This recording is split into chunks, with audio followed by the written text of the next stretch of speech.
There's real fear and panic in the markets right now. And when that happens, what we need to do is keep a cool head, take a step back, and look at the overall markets and the factors that are happening. Today, we're going to look at the commodity markets, what's happening there, why it's happening, and what is the situation, what are the levels we need to pay attention to. Look at the silver chart. That looks nasty. We got to talk about charts like this right now. This is an important video. Let's get right into it. Welcome to Hot Trades of the Day, your show for swing trading ideas for the coming days, weeks, and month. Well, I've been in the markets for over 25 years now, and I've only seen fear and panic that we're experiencing right now several times. Let me show you the fear and greed index, and you can see, wow, we are at basically almost historically low levels as far as extreme fear is concerned. I mean, we're low a week ago, even a month ago. Now we're basically at Armageddon is coming, the aliens are landing type of levels.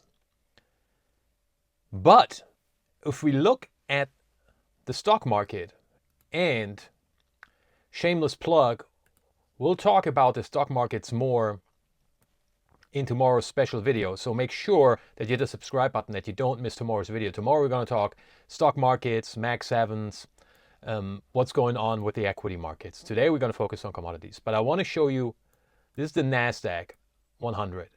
So we have historic fear, like alien invasion fear. And look at a chart of the NASDAQ 100. Now, it's been a brutal 3 weeks, but really we've been down 10%. And as you can see, the uptrend is completely intact. That doesn't really fit together. So the reason behind it is that people are worried about what could happen. And what could happen is the unwind of the AI trade, which then would mean that the data center boom could fall apart, which then, and it does right now, we're going to get to it in a second, is affecting the uranium stocks short term. Doesn't really have anything to do, especially with a Made in America story, of uranium long term, because the data centers were always a bonus. But short term, the market doesn't care. The people are panicking. So either something terrible is coming, or all this fear is overextended, and this will be one of the great, unfortunately great, transfers of wealth from the weak retail hands into the strong institutional hands. We will see. But here's one thing. If you look at this NASDAQ chart, this does not look like the Armageddon is coming. This looks like a correction in a bull market. Now, it's a brutal correction, no doubt, but that's what it is. And we have seen this before. This is the weekly, right? Right here, we had this before the Liberation Day chaos. Right here, we had this in 2024. Right here, we had the big wave. If you look at this and you are able to just blend out all the noise in the market, all you would say is, all right, we're going to correct to the lower end of the uptrend channel, and then we're going to go back up, because that's what it looks like right now. Now, let's get to the commodities. Today's big loser, silver. Now, this is the weekly. And this is a nasty looking chart. What do I hate most about it? Is the long wicks. I've been telling you this. So there is selling over 50. Double top risk. We switch to the daily. And we can see, we'll see if this holds in when the US trading day happens. But there's real pressure on silver, and most of it is obviously because of the industrial usage. And the levels to pay attention to here is this blue zone. We close under this blue zone, so we close anywhere between 45.50 to 45. We break the 50, we break the support zone, we're going much lower. How much lower? Well, glad you asked. Let's throw a fib on this sucker right here, and we can see that we have the 0.5 right at this support zone right here, resistance zone. The 200 is moving up. So this is an area that I like quite a bit. The other area would be around here.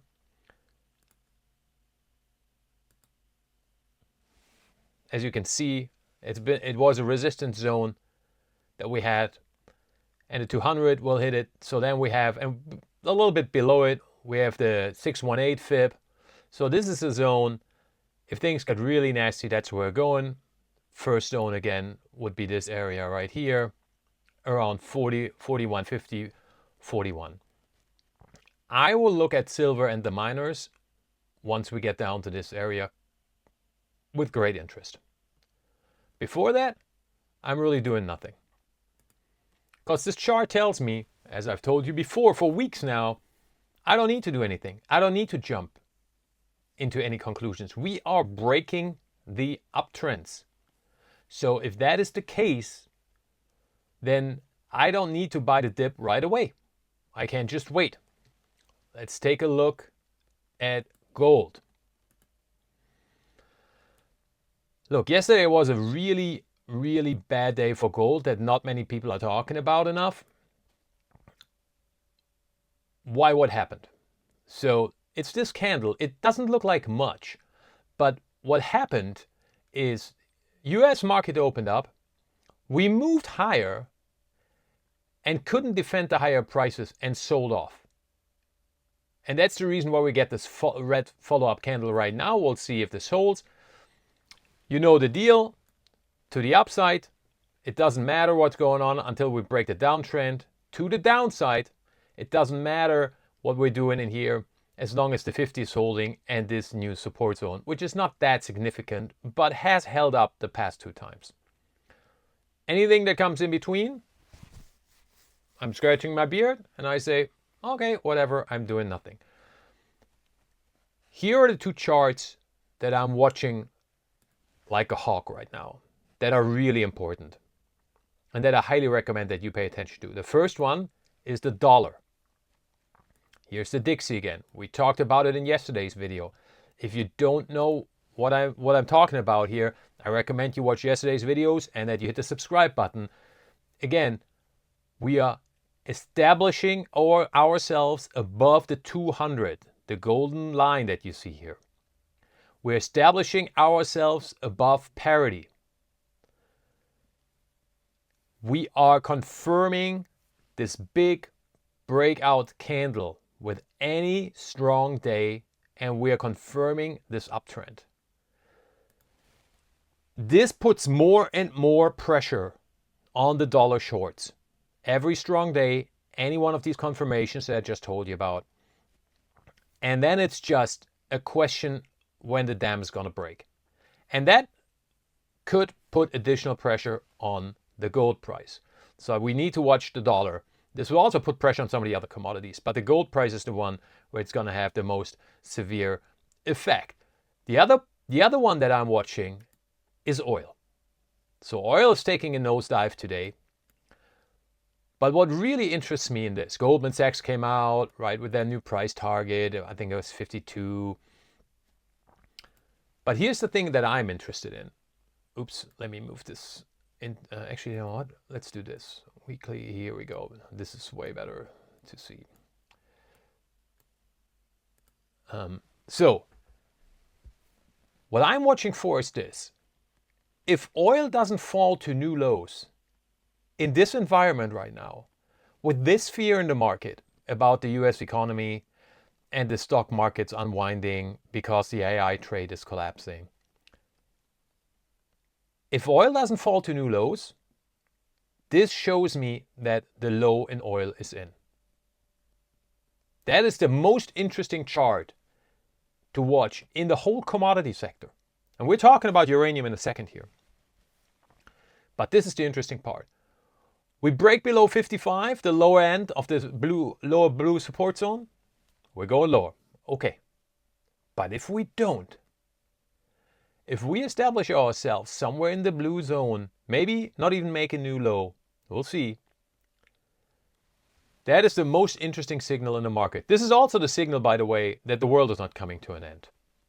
But what it tells me, what is most important for me is, oh, I want to buy the oil stocks and the energy stocks.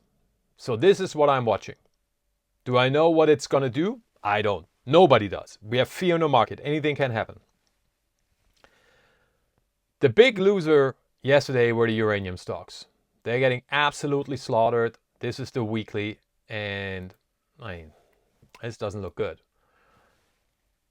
I warned you about the uranium stocks last week and that they're not looking good. We broke the uptrend clearly, as you can see on the weekly. We already confirmed it. We have one trading day left. This weekly candle won't reverse itself in a day in this market. So we've confirmed the breakdown on the weekly.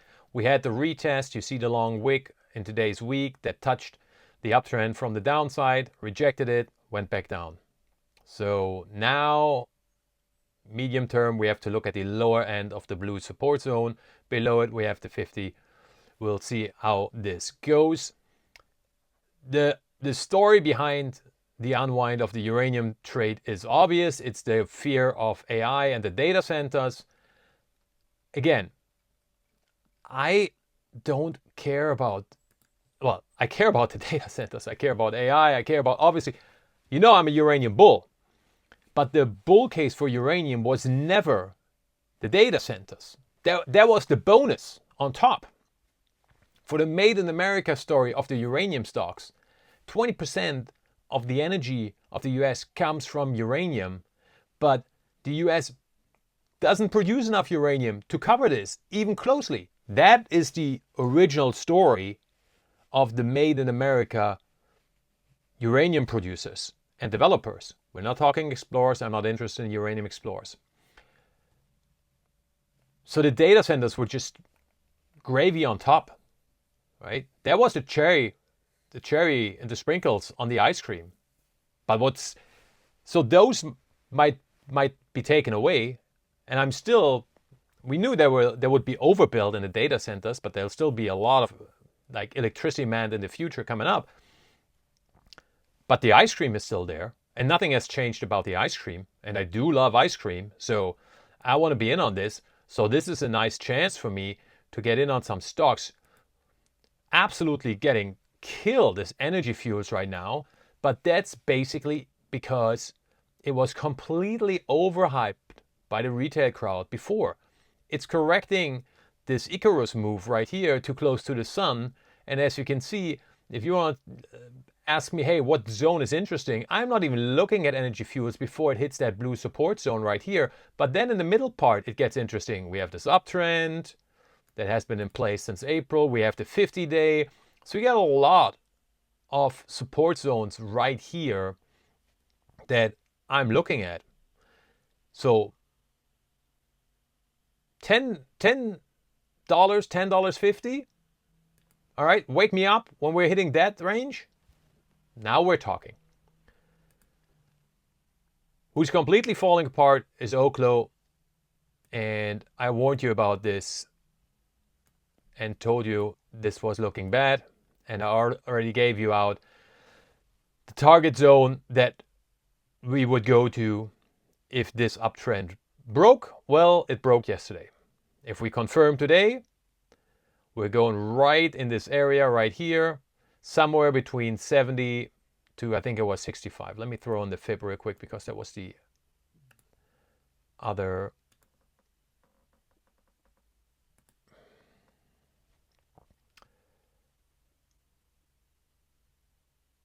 Oh, the 7. Oh yeah, it was exactly. It was a 786 around 60, but that's really if things get really dicey. So there's no need to buy Oklo now. right? This story is broken right now. The SMR story is going nowhere as far as getting excitement back, as long as the worries about AI and the data centers are in the market. So that was the problem with Oklo and all the SMR stocks. It was 80% hype and projections of the future, 20% facts. And don't tell me you didn't know this. I told you a month ago that I talked to the CEO of an SMR company that's private and not publicly traded. And he was telling me, hey, we're all in the conceptual stage. We're years out. I told you about my meeting on Wall Street where they told me, Daniel, the SMR companies, 5 years at the earliest, likely 10. So we're talking 2035 until a reactor gets close to market. You knew this. We talked about this here on Hot Trades of the Day. These are the information that you get here. So this is not surprising. But what do we do right now? We do nothing. There's no need to rush to buy the stock. There's no need to time the stock. Let it bleed out. I also wouldn't short this stock at this. The volatility is too high right now for shorts. So, is there any light in the commodity sector right now? Anything that you, Daniel, like? Well, there's one, nat gas. Who has been talking about nat gas for weeks? We here at Hot Trades of the Day. Look how good nat gas looks. Oh, not the best English, but you get my point. In this market, at this crucial resistance zone, you would think after a move like this, nat gas would go down significantly. Would have been totally normal. Actually, it could have gone down back to the 200 and back to the middle part of the uptrend channel, and none of us would have blinked an eye and would have said, yeah, that's terrible. No, that's completely normal. Instead, nat gas looks like a champion. Look at the long wicks that we saw in the last 2 weeks. And again, this candle right here is today's week, and we still got a trading day left. But as of now, this is what it looks like. Weakness in nat gas, ladies and gentlemen, is getting bought up, even though we're right at the resistance zone. This is as good a chart as you can find right now in the market overall. So I do like nat gas. Look at nat gas companies. The beauty with the energy companies in nat gas, in oil, is they're cheap. Their value. We'll talk about this tomorrow when we talk about the equities, right? What's really falling apart is the speculative part of the equity markets and the crypto markets, which is in extension the most speculative part of the capital markets. So if you look at energy stocks with their low valuations, their steady cash flow, then that is the exact opposite end of the pool, right? That is the end of the pool where you want to be. That's the end of the pool where the cheerleader girls are laying out in the sun and sunbathing. That's where you want to be, right? You don't want to be at the other end of the pool, the speculative end, that's completely melting down. That's why I like the energy stocks. So we'll have a very close look at oil and nat gas. Really interesting. Look at nat gas companies. Now, it's Friday. I know it's been a brutal week. But